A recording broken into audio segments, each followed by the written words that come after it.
tens of thousands of women learners across enterprises in India.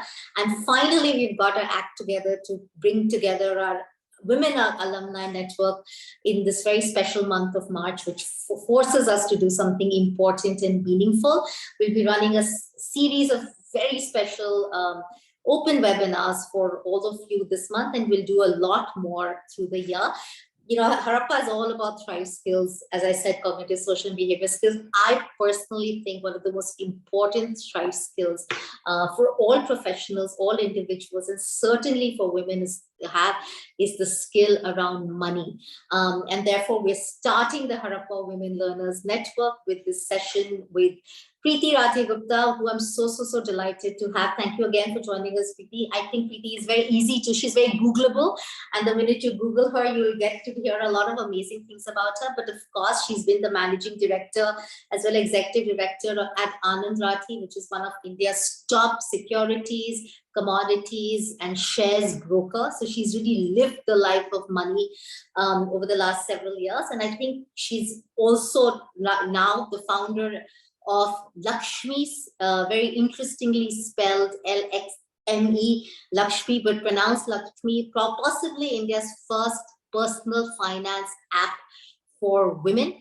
She also has many other accolades and awards to her name, sort of so many awards on being Woman of Finance from NDTV to CNBC, and also has produced movies. So thank you so much, Priti, for joining us. Again, delighted to have you for this very important conversation. And let me begin so that you can come in. I love one of the descriptions that I saw about Lakshmi, which says that you want women to be financially fearless. So as you introduce yourself and tell us a little bit more about Lakshmi, tell me, what does a financially fearless woman look like? Firstly, thank you, Shreyasi, for having me. Thank you, Harappa, for having me. And I think it's amazing that you're doing this Women Alumni get together. And the two things that we say in Lakshmi is that a woman should be financially fearless. And the other very important term that we use is that you actually need to be a financial feminist. I'm going to break both these down. I think we as women, we're breaking all barriers, right? I mean, today, look at the this amazing eclectic group here. So whether it's learning, whether it's our career, whether it's education, in fact, there's data to say that more and more women actually are falling out of the workforce, particularly in the age group of 18 to 24. And one of the leading reasons is that women are going in for higher studies, right? So I think in some way very positive. Careers, I think we're breaking the so-called glass ceilings now. We all get together and we learn from each other. The one place that we absolutely sort of overlook or delegate is when it comes to this money that we've either, that is hard earned or hard saved. Somehow that money, the control over that money, or really what that money should do, is typically delegated to our chartered accountants, our fathers, husbands, brothers, sometimes colleagues, right? And while that was, something that we've lived with for years, I think what it has instilled in us, social conditioning, has been that we've become financially fearful, in the sense that money, when we do these financial fitness boot camps in Lakshmi, we ask women, what is the one emotion you feel when I mention money?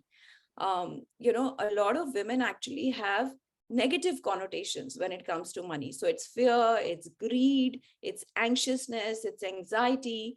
And I think that's where we want to sort of come in and break this whole mindset and create a very financially fearless mindset that, you know how to take charge of your money. You can deal with your money. You can grow your money. You can meet your financial goals absolutely independently on yourself, right? So that's what financially fearless means. And the feminist piece, I think we get it in more as a positive tonality to say that we are all hungering for equality. We all talk about gender equality. We talk about gender pay gap equality, etc. I think what really gives us equality is economic equality. And financial equality, which is managing your money and growing it just as the way men grow it, as an important part. I think it is, once you have that financial equality, you no longer need to go on the rooftops or shout that I want an equal world, right? because you're working towards that equal world. So yeah, that's the way I describe these two No, I terms. love that. I love what you said about the negative tonality, whether it's fear, guilt, and I think also shame. I mean, I see so many young men constantly say, I want to be rich. Yeah. And I have a teenage son, and I ask his women, girlfriends, right? And of course, he's very embarrassed by sort of all the line of questioning that I subject his friends to.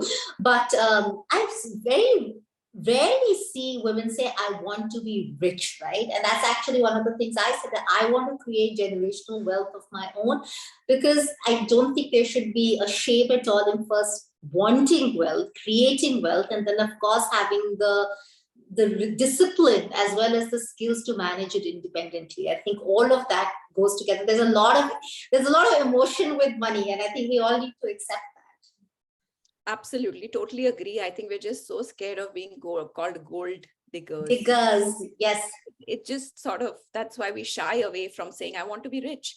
And, why shouldn't you? Because in your head, we all want to be rich. We all have goals. We all have dreams that we want to aspire and achieve. So why not?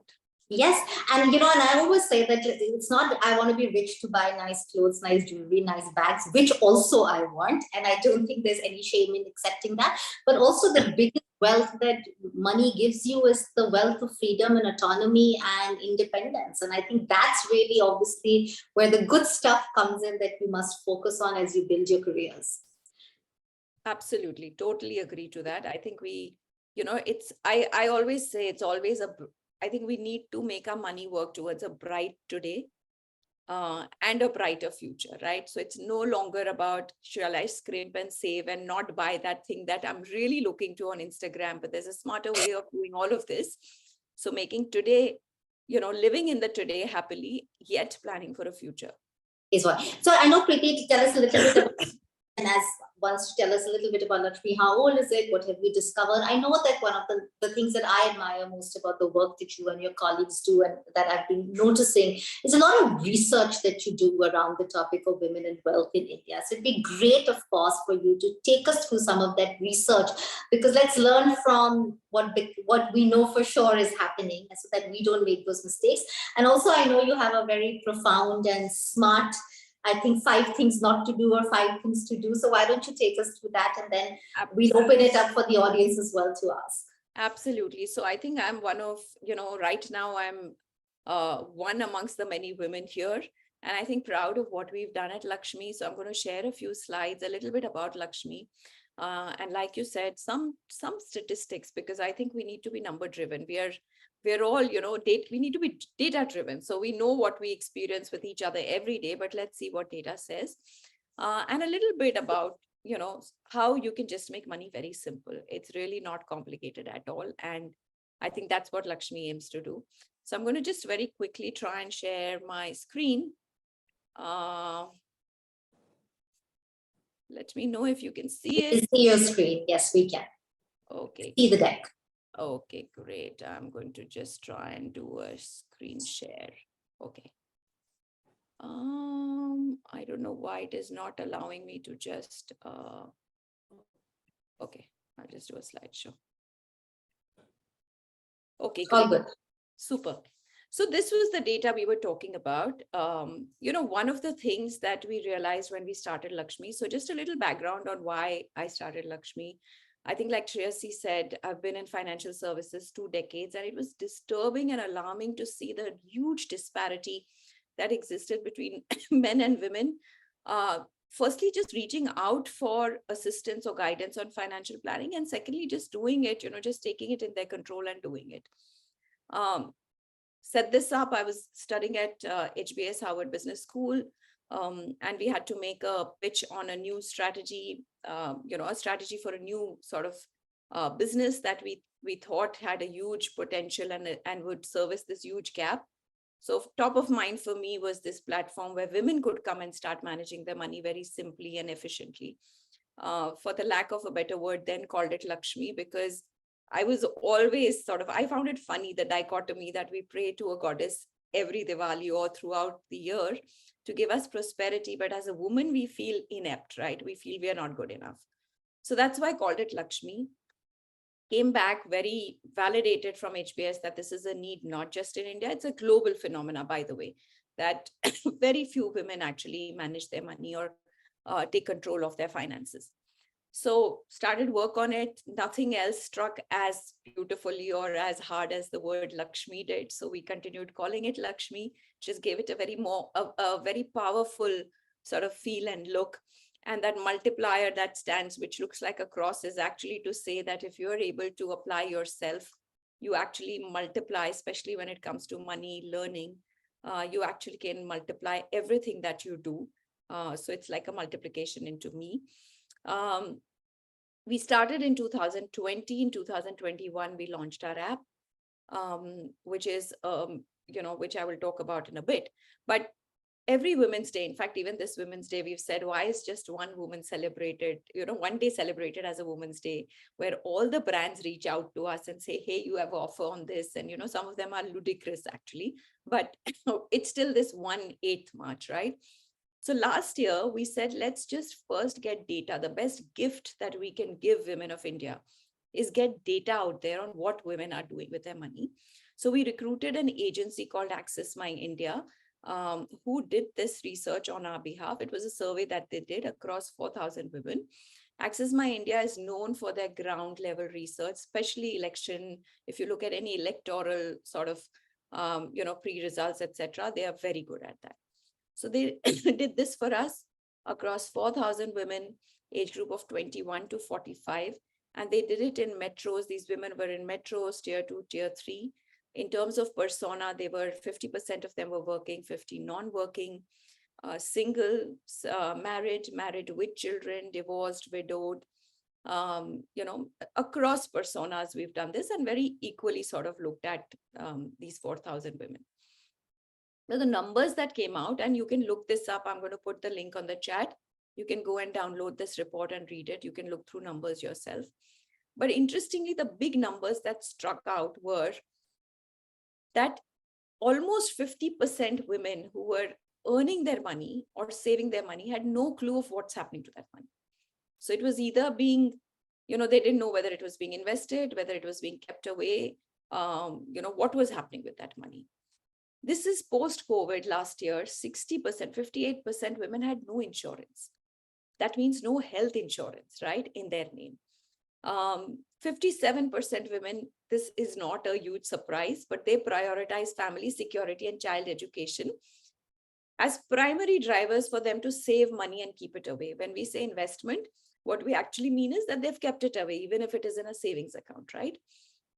And obviously, like we said, a rainy day or for my child's education or for my child's tuition fee, right? Very disturbingly, only 2% women actually invested or put money aside for their retirement. This is data that I share very often, and I can share a link to it if you ask for it. A woman with the same educational qualification in the same, sort of field, doing the same role as a man, retires with 1/10 the fund that a man does. The reason for this are many. We know the gender pay gap. We know that women have different career peaks. I think our earning span is much lesser than that of a man. But most importantly, even the money that we are earning, we tend to put it in products like, savings bank account, fixed deposit, or gold, which are actually not inflation beating instruments. So we'll end up having 1/10 the amount actually retiring towards poverty. And only 2% women from these 4,000 were actually thinking of their investment, right? We talk about women saving a lot of money. There is a golden rule of budgeting, but majority of women, 73%, were saving less than 20% of their income, right? Interestingly, 92% women, which is pretty much all the women out there, said that we do not access any financial investment related websites or content, right?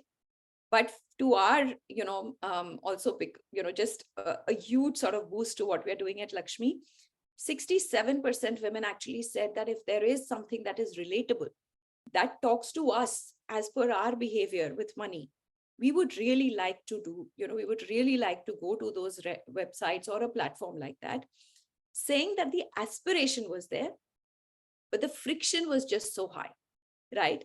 So this is some very interesting data that we sort of came across when we did this survey, and which is why we addressed all of this in Lakshmi. And a lot of people, I mean, I think men majority, I think when we reach out, they tell us why do you need a separate platform for women? So, my answer to them is, first of all, a lot of the platforms that exist today, digital platforms, have less than 10% women on the platform. And most of these women are very affluent women who go to these platforms, right? For us, I think it was important to create a safe space for women. A lot of us here on this platform will know and agree that we do not get a place where we can ask money questions, where we can, even simple questions, because we fear being judged. So creating a safe space where your challenges, opportunities, everything around money, a money go-to community is something that was completely missing in the landscape. So we've created the community where there's a lot of learning, interaction, that removes your self-doubt. It makes you comfortable with money. We spoke about negative emotions. It removes that and brings about a lot of positive emotions in terms of growth, etc. We've made, a lot of calculators that make you comfortable understanding how your money will work if you put it in different asset classes. And finally, a very simple investment portfolio. I come from, almost 16 years of experience in wealth management. One of the things that I can vouch for is that you don't really need a lot of complicated products to do your financial planning or to meet your financial goals or to become rich. You actually need just a combination of debt, equity, gold, and insurance, and you are set. The rest is all noise. But because there is so much noise, we're scared.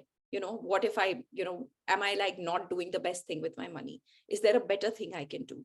Is there something that will make me lose money? So we need to cut out that noise, and our platform just cuts out all that noise and makes it very, very simple and time efficient for a woman to start her money journey. What we're doing at LXME, obviously, while a large part of the men still question us, but I think a lot of the organizations around the world recognize that what we are doing is not just making a difference, is a huge impact, but also huge space that that we've occupied, that we've taken a lead towards. So whether it's our community, which was part of the top 5 communities of Facebook last year, or winning a financial hackathon, or we've just yesterday graduated from a Google accelerator for India women founders, where they sort of shortlisted only 20 startups which are doing, something very different and powerful. I'll just briefly touch base on why money is, there's a great book, Psychology of Money. If I'm sure most of you have read it. If you haven't, hugely recommend it. Please get a copy and read it. Money is a behavioral science, not a mathematical. Most of us think we need to be math champions or number champions to be able to manage money. That's such a myth. It is really your behavior. And who are the people who are making wealth, who are becoming rich, right? It's a mix of 2 things. One is good money habits. By the way, most of us women are disciplined. We tend to have great money habits. We are known to be savers. We do the right things. We'll try and find the best savings, whether it's on apps or whether it's with the, bhajiwala or the supermarket, right? So right money habits is 50% of becoming rich. And we are already equipped to do that. That is inherent, right? The second piece is really higher risk-taking ability, which is where we actually fall off. Now, when I say risk-taking ability, let me just explain it. It doesn't mean that you go and bet your money. It means that you manage your money in such a way, or you put it in different baskets, so that while one basket takes care of your immediate needs, it is the protected basket. It also gives you the ability to take some amount of risk and higher return on the rest of your money. It's a bit like the circus, right? We see, a circus artist on the trampoline. You have the safety net below, which is why they are able to do these really awesome tricks out there, right? And that is what exactly we need to do with money. You need to create a sort of a safety net for yourself. And the larger your safety nets are, the higher is your risk-taking ability, which means that a small portion of your money can actually give you a higher return and take you towards a better retirement fund or take you to your financial goals faster. So it's a mix of both of these that we need to work towards, right? And both are equally important. Financial planning or managing your money is 4 simple things. everybody will tell you, oh, you need to invest, you need to put your money here, you need to do this, your cryptocurrency is the new market. For simple things of how much you earn, how efficiently you spend and save your money, and then invest your money, right? This is not rocket science. The reason I'm saying this to you is to bring home the simplicity of managing money or growing your money. And as a woman, the three things that you must take charge of, and beginning today, if all of you are not already doing this, these are the three things that you need to own for yourself, not your accountant, not your husband, not your father, not your son, nobody, right? It's you. The three things are emergency fund, which means that this is your rainy day money that you keep aside. There's a proper science to it. It's not the money that we stash away in our cupboards and or some amount that we put in a bank account. There is a science of having at least 8 to 12 months of your expenses put aside in a place where it is growing more than your savings account, yet it is liquid. That means if you need it, you can immediately get it, right? It's important to create this. The reason I say this is because we've seen COVID, we've seen a lot that happens with us during our lifetime. We need to be completely reliant on ourselves for the next 12 months at least. Retirement fund, I don't think I need to explain to you why. I've just given you numbers. Please own your retirement. You need to work on it as soon as you can. And the third is if you have a child's education fund, which is very, very important because education is getting very expensive, right? So you need to start creating that along with your emergency and retirement fund. Investing early is the biggest gift you can give yourself. I'm not going to spend time going through these numbers, but at length we speak about this when we do our financial fitness boot camps on the difference that it makes when you begin small and early versus when you try to begin late with a larger amount of money. So you can today invest as little as 500 rupees or 100 rupees a month. Beginning is important. So please look at beginning as soon as you can. It's never too early to invest and it's never too late to invest, right? This is our investment platform. And like I say, tell all the women, like we tell, all the women out there that invest in your dreams. A lot of us have aspirations, but we don't put numbers to it. Put numbers to it, make it a financial goal and start investing. And it's never too late. The time is to begin now. We're there, of course, on all social media platforms. Please do follow us, download our app, and we can take you through this journey in a very, very effective way. The one thing that we are very conscious of as at Lakshmi is that we want the right, simple products available to you and everything that is regulated. We will not offer, I've been long enough in financial services to not offer anything that is beyond or that is not regulated. And the second important thing is within the next 2-3 months, Lakshmi will become an entire time efficient platform for all women to start opening their bank accounts, doing their fixed deposits, investing their money, borrowing if they need money. Everything money is what we aim to be. So that's a little bit about us and a little bit about what women should be looking at. But over to you, Shreyasi, to continue. No, thank you so much, Priti. Really useful. And while I'm going to start with asking questions. I think to the audience, we're open for questions. If you can leave it on the chat, or if you'd like to ask it in person, of course, please let Shefali, who's moderating this for us, know. But even as I ask the first question, would love to hear responses on the chat. If you can say that, how many of you feel on a scale of 1 to 10, how well do you think you're doing of taking charge of your financial investments and being in charge of your finances? So rate yourself and tell us where you think on 1 to 10. We'd love to hear that. But Priti, let me begin by asking you. I think it was really easy the way that you put it: emergency fund, retirement fund, and child education. Crystal clear, three-pronged approach. Emergency fund, so important right now in the world of layoffs, retrenchments, as the economies are going through so much. Which one do you think women in the, say, 28 to 45 category, right, are doing the worst in? Is it the, which ones are we getting most wrong? I think we're getting our retirement absolutely wrong. I think we leave retirement planning to, 40 years and later once we are at that stage, or we leave it in our head. It is okay when I have, a certain amount of surplus. Because right now, for example, I'm paying the home loan EMI. I have my expenses. So I'm not saving enough. And therefore, when I'm saving enough is when I will build my retirement fund. Um, I think one of the things that I actually, and unfortunately, this is not taught in our schools and our educational institutions, is that the minute you have money in your hand, there are three things that you ought to do other than these goals. So the first thing you need to do is actually buy yourself insurance, right? Health insurance. It's a cost, but it is also a risk cover. Tomorrow, if something happens to you, you don't need to, sort of drive into your Dig savings, into pull out savings. from your savings, right? So, and the earlier you take a health insurance, the better off you are going forward, because your insurance cost is cheaper if you take it early on when you have no diseases, no illnesses, right? So that is the first thing. The second thing is put aside money for an emergency fund. And third is start putting aside money for a retirement fund. All these three should happen simultaneously, even if it means you're putting aside 100 rupees for your retirement fund. At the age of 18 or 19, you might just have pocket money. You might be interning somewhere, right? Um, Start putting aside that 100 rupee every month and see it grow. And I Yeah. think the one mistake we make is leave retirement for later. Yeah. That's so true. And I think the principle of compounding is one mathematical equation that unfortunately we've not been taught to really understand and don't get the exponential benefit of. And everyone, this is not knowledge, the gift of knowledge just for yourself. And I think what you said, Preeti, 100 rupees, because as she said, it's also about good money habits, right?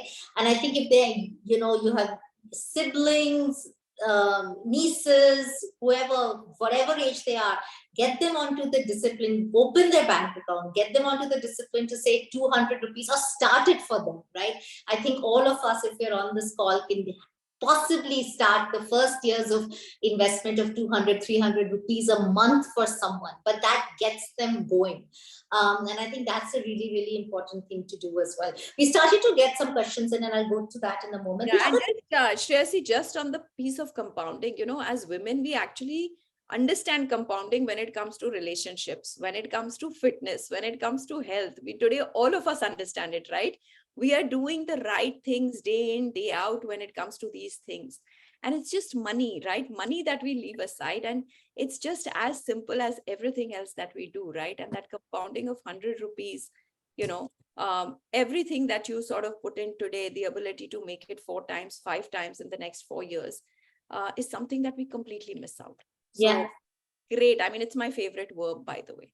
Yeah, and I'm going to use something that I learned from my friend's book, Aparna, who's obviously written this book called Own It, and that I see that who stops us from doing this, right? Like nobody's actively, nobody, I mean, no evil man is stopping you from going to an app that you can download for free on your own, right? So where is this obstacle? Where is this hindrance? Where is this mindset coming from? And one of the more interesting things that Aparna also interviewed lots of people, and Harappa also we do a lot of insight on women at work that we found is women for save you spend a lot of their salary, even working women, on household expenses, on buying the groceries, paying the domestic staff or whatever, and a large chunk of often the spouse's salary goes into creating assets. And I think I always find that extremely insightful to say when you do spend the money and when you are an equal or largely equal provider, what are you spending money on? Is it going towards everyday expenses, which are also important, or is it going toward asset creation? And Preeti, do you think I'm right to say this? Do you also see the difference in how women spend the money? I'll tell you I think, Shreyasi, the core of that problem is that today, even if we're doing it, we find it very hard to have that conversation with our partner or spouse, right? I think that's where it's that deep rooted sort of mindset where I don't want to talk about it. I don't know how it will be taken, right? I think it's important as women who are working, if you are contributing to the household, which you should, household expenses, I think the right way of doing it is, of course, this is yours, this is mine, and this is ours, right? So household expenses is ours. And I think how a lot of, women have now started doing, and it's something that we guide on Lakshmi as well, is that have a joint account where all your expenses, household expenses come in, and both partners pool in money, or whoever's in the household pools in money, right? Working members pool in money. The rest, I think it's important, just as important, to have your own money, because you don't want to have conversations and conflicts around saying, oh my God, you're spending too much on golf sticks, right? While I'm not going enough to the spa. So I think also removing and reducing these conflicts of saying, this is your money, this is my money, this is our money. And our money is household expenses as well as family financial goals. So everything that goes towards that, people pool in money, but also keep aside certain amount of money, which you have the right to spend the way you wish to. And similarly, so does your partner, so that there's no conflict on that. Yeah, I'm going to start taking questions, but my one tip to everyone is also save money on on your career investment. I feel like we don't save money. I'm not saying this as a Harappa CEO on learning. Our programs are very reasonable. You don't have to break the bank and save too much on it. And anyway, we go to your employer and make them pay. I can see Anjali here, so she's such a valued client. Hi, Anjali. But I think really important to say, also invest in your career growth as it is to invest in assets, because that's when you start earning more. But that's a question for a conversation for a different time. Priti, I'm going to jump into lots of questions coming in from you, right? And people are going straight for the kill, lots of really specific questions. So let's begin with saying, for the emergency fund, and actually let me take this question, which is a nice one. How many people, and everybody think about the fact, if you have a financial advisor that you trust who's external or not as a professional, but Priti, what are the questions we should ask the financial advisor before we engage their services? How do we know we've got the right financial advisor? Actually, even before you go to a financial advisor, I think you need to ask yourself a few questions, right? You need to ask what you aim to achieve through a financial advisor. I think while we say I want to be rich is like sort of an umbrella statement, but break it down into saying, what are you actually looking at? What are the goals that you're looking at with your money, and divide them into, maybe goals that are from today to a year to 3 years, and then long-term goals, right? We break, in financial terminology, it's called ultra short-term, and long-term goals. So break that down and say, what is the financial, goals that you have? And then say, on which of these do you think you need a financial advisor to help you on, right? When you speak to a financial advisor, 2 or 3 questions that are very pertinent. Ideally, you should first wait and listen. The financial advisor should be asking you these questions: that what are your goals? When do you need this money? So you already have those answers before you go to the advisor. Somebody who's not asking you this question is obviously not on the same page as you when it comes to advising you, right? If they don't understand your needs, your money, your goals. Second question that you need to then ask them is that, what are the products that you are going to give me to meet my financial goals, right? If somebody says mutual funds, the question, I think what you need to gauge is that, is your advisor aligned with a particular fund or a handful of funds? Or is your advisor somebody who works across funds to choose the best one for you? So I think whether it is a mutual fund, whether it is, insurance, these are the 2 important questions to ask, because a lot of the times advisors tend to be aligned with just 1 or 2 asset management companies, 1 or 2 insurance companies, and they try and then sell you products which may or may not work for you. So I think these are 2 important questions. And third, always ask the cost, because somehow as women, we never come to the table and talk about, again, money, right? Cost. What is the cost that I will, that will be levied on my investments, and what will be the returns, therefore, that I should look at? I think ideally your financial advisor should be somebody who should be able to put everything on an Excel and show it to you and say, this is how your plan is working. Right? Yeah. What is, tell us a time frame of the ultra short-term goal. Is it 6-month goal? What is a short-term goal? An ultra short-term goal is something that you want to achieve from today to the next 1 year. In the financial terminology, it is called ultra short-term. Okay, so it's a 12-month period. By the way, also your emergency fund is always treated as an ultra short-term goal, because you never know when you will need it. You may not need it fortunately for years on end, but you may need it immediately as well. So therefore, it needs to be treated as that. And then 1 to 3 years is known as a short-term goal. And then 3 years onwards is known as a long-term goal. Got it. That's very useful. So everyone, just recapping what Preeti said. First, an advisor who asks you lots of questions and asks you about goals. This an advisor then can, on which one do you need help with, ultra short term, whatever. I think this bit about whether they work across products and across companies, or they obviously have preferential treatments with one or two products or one or two companies. And Preeti, I don't want to get too technical, but the fact is there are advisory based fees as well as commission based fees, that they will get commissions from the products that they, and which is preferable? Like, is it better to pay them like you go pay a doctor or whatever? Yeah, absolutely. No, I'll just give you an example here. So for example, so in India, there are two types of models allowed. For either you become a registered investment advisor or you become a distributor of financial products. If you're a registered investment advisor, you will take an advisory fee. And that advisory fee typically would be based on the amount that you invest on. And if you are a distributor of financial products, then you will typically either get a commission from the asset management companies or insurance companies. And it's more, so your revenue is more based on the distribution of financial products. And I think this is where you need to sort of ask what the cost is. Within advisory also, for example, there could be people who say you want to invest in stocks. There are various ways. There's a way of, you can either invest through mutual funds. You can go through something known as PMS, not the PMS that most of us women sort of identify with, but portfolio management services, which have a higher fee. So therefore, you need to sort of assess what works better for you. Mutual funds are always more efficient because the diversification is more. Also, PMS needs a minimum ticket size of 50 lakhs to be invested in. And if you don't feel confident of putting in 50 lakhs with a particular portfolio manager, it is better to start smaller and begin with mutual funds with smaller amounts. And also every mutual fund, suppose you put 100 rupees in a mutual fund, in an equity mutual fund, that 100 rupees is spread across like at least 30 different stocks. So your diversification is also a lot. Got it.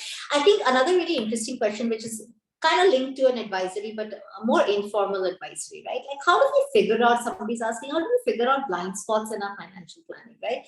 And it's such a personal thing, which is true, that sometimes you don't even, friends have very different goals, friends have very different habits, friends have very different incomes. We are all in social circles where there's a wide range in how much we all earn, and we don't want to actually share it. So can't rely on even your closest friends, siblings, cousins, to think and, to achieve your goals, right? I mean, is that icky? How does one then know if one is making the right decision? So, it's no surprise, right? Why money management is known as personal finance. Yes. Because it is so personal to you. You cannot, what's good for me may not be good for you and may not be, good for somebody out there.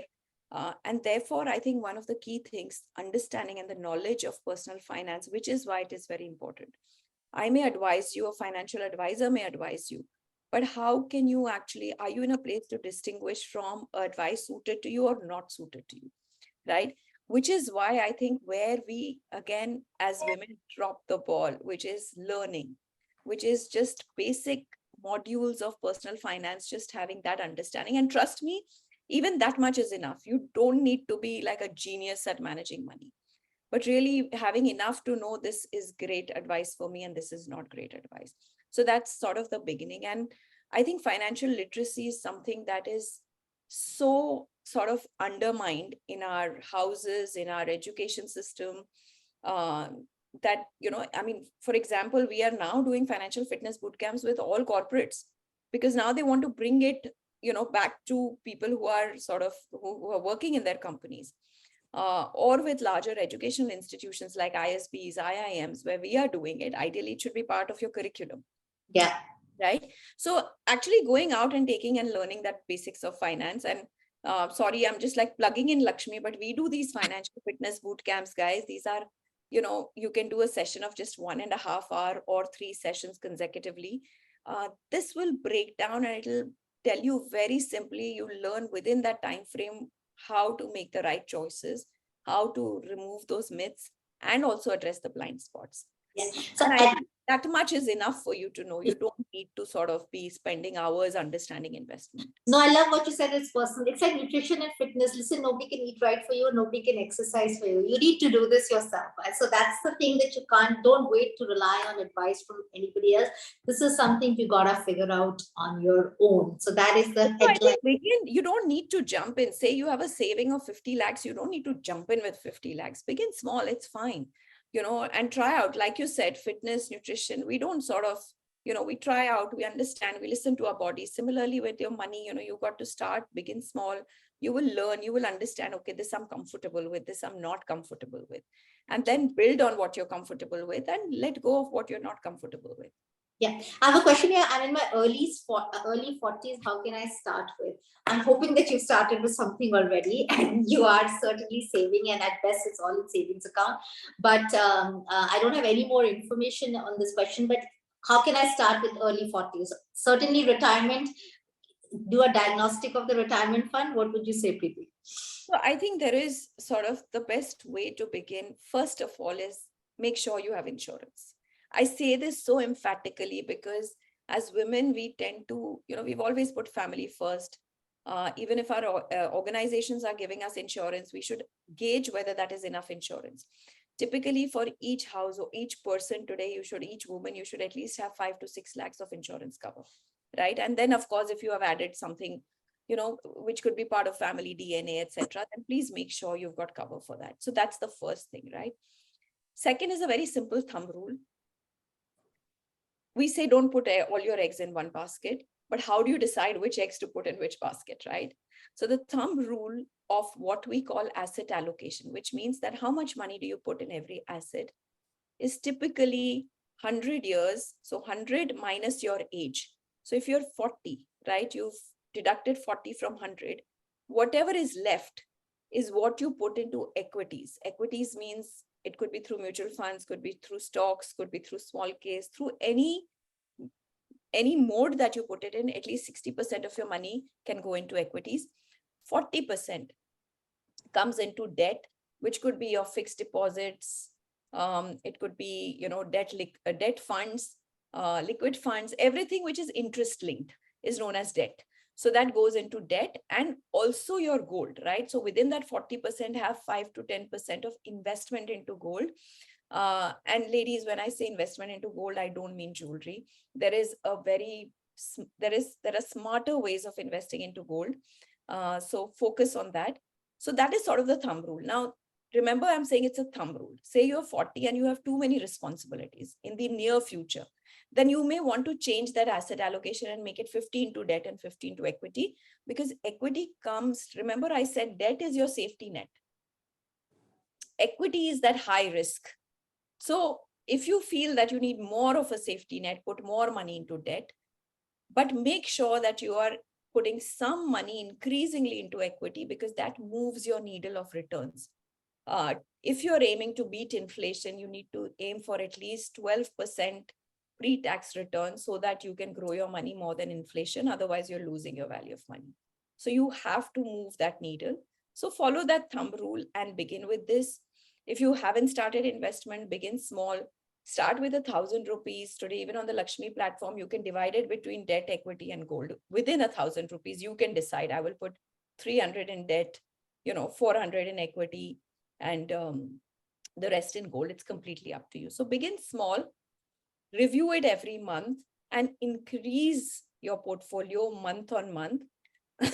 And of course, learning while you're doing it is very important, which it's like once you start swimming in the sea, you know how to navigate the waters. So yeah, as a feedback loop. I think what you said, that's a really, I've never heard anyone say that. I don't know if I told you, Priti, I've written a book called The Wealth Falas on the wealth management industry. So I think a previous life before Harappa, but that benchmark, that broad benchmark that you talked about, 100 years minus your age, and that percentage of your portfolio to be in equity is like really a magic number, I think, that you talked about. And 12% pre-tax on an annual return. I think those two are very, very important things. Everyone, I think we must remember there's so much conversation now in the world about the 60-year career, because we're all going to happily, unhappily, or whatever, going to live till 85, 90. We're all seeing what's happening to life expectancy. I think some of the younger people in this webinar right now are going to live to 100. You know, there's conversations about the centurion life right now. So the fact is you have to work longer and you have to save for a longer retirement. And I think those are very sobering thoughts and realizations I feel like we really need to, which is why Shreyasi, let's make it more fun. I think this is something that when I went to Stanford, I did, I was studying at Stanford, and one of the things that we spent a lot of time on was this new map of life and how it's changing. So life is no longer about education, work and retirement. Life is education, and then there's work, and then there's a sabbatical, and then there's some more learning, and then there is work. So we've sort of, it's never the stringent compartments. And therefore, I think money management becomes even more critical to those in between goals. I think we see so many women, right, saying, I want to take a 2-year sabbatical because I want to write a book or I want to work on something else, right? So totally. Yeah. So women's careers and all modern careers, male and women careers, are not going to be like ladders. They are like jungle gyms. You get off and you explore and you rest, then you come back and you go to the highest slide, then you come off, then you go and you do I think when you start to see your career and your life as a jungle gym, where you'll not just be in some linear ladder trying to keep going up and fearful, the fact that you will explore laterally, the fact that you need running income and money becomes even more critical in a situation like this. I completely agree. And also fun and an exciting thing.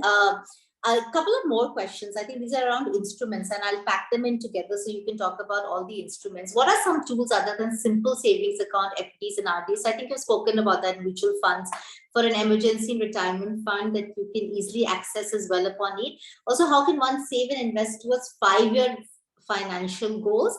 And are traditional instruments like FD and recurring still recommended? What is still the use, if any, of FDs and recurring accounts? Great. I think that's a lot to cover, but I'll simply sort of put it. So the two things that you need to be aware of when you're putting money is, one is inflation. Like I said, if the inflation is 7.5%, 8%, means your money needs to grow at 8% post-tax, right? The second other important aspect is interest rates. So for example, if you're putting money in FDs or if you're putting money in bank, what is the interest that you're getting, right? Today, we are in a high interest rate regime, which means that today there may be FDs and bank accounts that are giving you, 7.5%, right? So therefore, a lot of money is moving into interest-linked instruments. Having said that, they're still not beating inflation. So it's important to know that while you put money there, and like I keep saying, you have to put your eggs in different baskets. So you can't put all your money in equity. So definitely FDs, recurring deposits. Debt funds actually are even a better way of investing into interest-linked instruments because they are tax efficient. So if you're going to take a 3-year FD, do look at, figuring out whether you can put money into debt fund over a 3-year period, because you'll have a huge amount of tax saving and also your growth will be more. Say at a 7% return in FD and 7% return in a debt fund, you actually land up making almost 9% in a debt fund compared to 7% annualized in a FD. So that difference is, those are smaller nuances. So look at that, but definitely put your money in debt. For retirement, your money has to go into equities.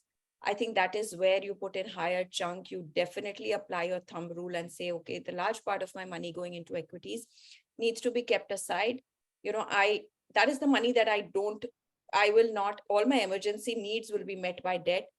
This money I can leave aside, let it grow. It's like a cake in baking. Let it bake, let it grow. And, that is the one that will give you a 12 to 13% annualized return over a long-term period, over a 20-year period, right? So definitely put your money into equities. I usually recommend mutual funds. The reason that we have just mutual funds on the LXME platform, and again, I'm coming from huge amount of experience in wealth, where we've done everything, where we've done PMS, we've done stocks, we've done mutual funds. We've realized that today mutual funds are the best way. 80% of my portfolios in mutual funds to put your money in, because you have an expert who is managing. It's diversified very well. So especially when you're beginning. Begin with mutual funds. If you have a passion for stocks, then do it slowly, build up your stock portfolio. Today you can buy one stock, build it up slowly, start understanding stocks. Statistics, only 5% people beat the index, which is your Nifty or Sensex, when they're doing direct stocks, which means you have to be in the 5% who does it so well that you'd rather be doing direct stocks versus putting your money into an index mutual fund.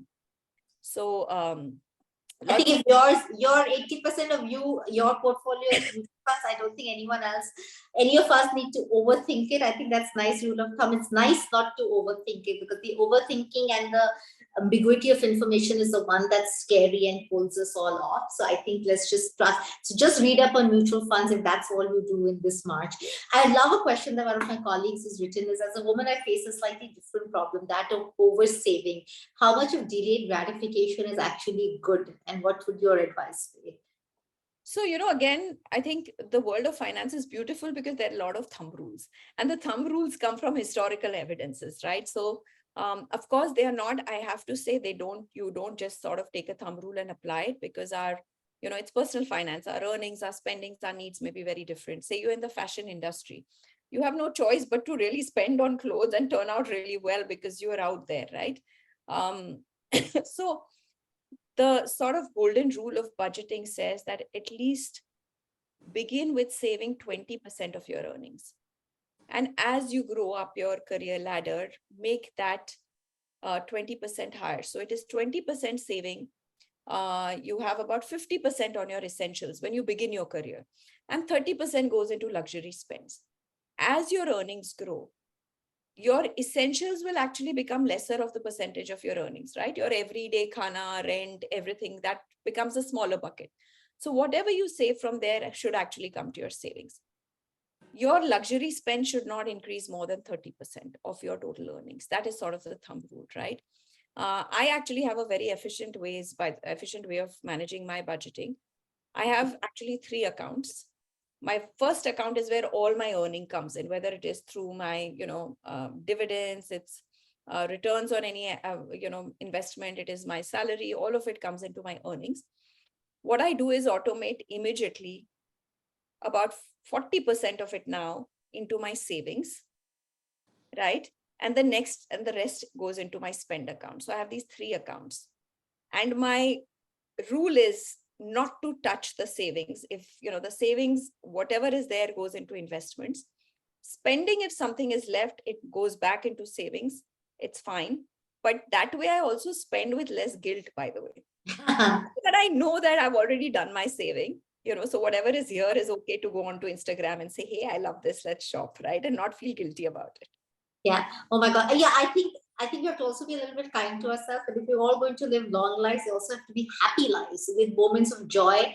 And there is some joy and a dopamine hit of buying something nice that you see on Instagram. And I find all of these calculations that some sort of Western behavioral economists do about, if you buy a cup of cappuccino, it will add up. I'm like, listen, leave the cappuccino alone, right? Like, fix your mutual funds and don't worry about that one cappuccino. Spend that much time worrying about how can I earn more rather than, so little things. So don't sweat the little things. I think what Priti is trying to say, everyone, at least what I'm getting out, if you have your broad strokes, fine. You don't need to sweat the everyday, because this then just being too tough on yourself on an everyday period.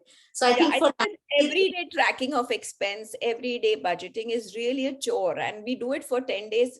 I mean, trust me, you will not do it the 12th day. Like, you'll be, oh my God, I don't want to do this, right? Yes, I think these broad stroke, and I think I read when I was reviewing the book is, expenses is equal to simply income minus saving. So whatever is your income, you minus the saving, that's what you've got left for expenses. And I think if you're over saving, spend a little, and hopefully you're oversaving in the right instruments, because I think the worst thing would be you're oversaying, you're delaying gratification, but you're actually oversaying it in instruments like an FD or whatever, which might not actually be doing justice to the discipline that you're doing. I think the more important thing is, well done on saving a lot, but hope we're investing it in the right places, and don't have to also kill yourself saving too much, right?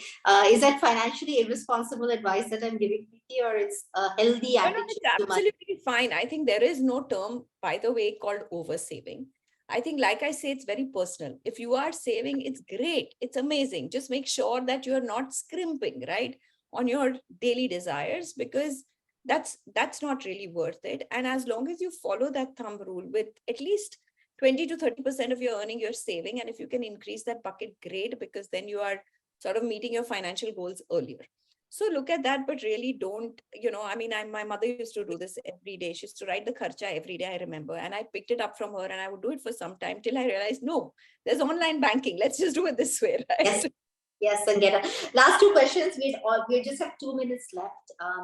But one question I want about property and women's property rights, because and percentage of women owning property is dismal in India, right? But also this constant conversation about, hey, it's actually not smart not to own high value property. So your quick thoughts on saving a little through property, and second, how do you become better at having some of these difficult conversations with the ones closest to you?